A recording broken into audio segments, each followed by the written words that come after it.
বাংলাদেশের প্রথম বিশ্ববিদ্যালয় হচ্ছে ইসলামী বিশ্ববিদ্যালয়। কিন্তু ইসলামী বিশ্ববিদ্যালয়ে নানা অবহেলার শিকার হয়েছে। বিগত ফ্যাসিস্ট আমলে চাকরির ক্ষেত্রে আমরা দেখেছি ইসলামী বিশ্ববিদ্যালয়ের সাথে নানা ধরনের রাজনৈতিক বৈষম্য করা হয়েছে। ইসলামী বিশ্ববিদ্যালয়ের কথা শুনলেই একটা রাজনৈতিক ট্যাগ দিয়ে তাদেরকে চাকরি থেকে বৈষম্য করা হয়েছে। ইনশাআল্লাহ আমাদের এই বাংলাদেশ এবং আগামী বাংলাদেশে এই ধরনের কোন বৈষম্য আমরা দেখতে চাই না।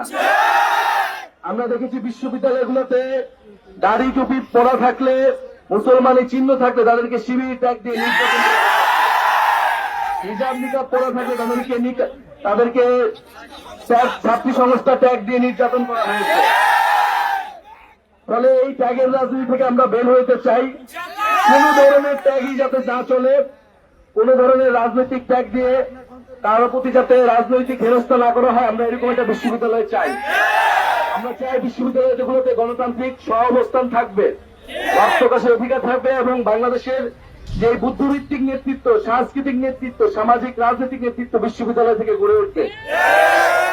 আরেকটি কথা বলবো যে গণ অভ্যুত্থানের পরপরে আমাদের অনেক আকাঙ্ক্ষা ছিল এবং আমরা বিভিন্ন সময় বলে আসছি যে ছাত্র সংসদ নির্বাচন দিতে হবে। কিন্তু আমরা দেখেছি ঢাকা বিশ্ববিদ্যালয় ছাড়াও ইসলামী বিষয়ে কোন বিশ্ববিদ্যালয়ে ছাত্র সংসদ নির্বাচন এখনো কার্যকর হয়নি। তা আমরা আজকের এই জায়গা থেকে এটা দাবি জানাচ্ছি, সংহতি জানাচ্ছি আপনাদের প্রতি যে দ্রুত সময়ের মধ্যে ঢাকা বিশ্ববিদ্যালয় সহ ইসলামী বিশ্ববিদ্যালয় সকল পাবলিক বিশ্ববিদ্যালয় এবং কলেজগুলোতে ছাত্র সংসদ নির্বাচন দেওয়া হোক।